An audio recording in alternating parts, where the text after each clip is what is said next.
আমার বাড়িতে একজন কানিজ ছিল, যার একজন পুত্র ছিল, সে খুব ঝামেলা করতো, তাই বাধ্য হয়ে মালেক নামে একজনের কাছে তাকে বিক্রি করেছিলাম। আমরা তার অপকর্ম থেকে বাঁচার জন্য সেই সময় এটা করতে বাধ্য হয়েছিলাম।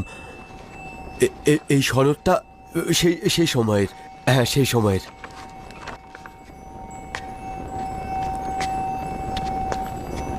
বেনিয়ামিন, এরা কি সত্যি বলছে? না আলী জনাব, আমাদের কখনোই এই নাম ঠিকানার কোনো গোলাম ছিল না।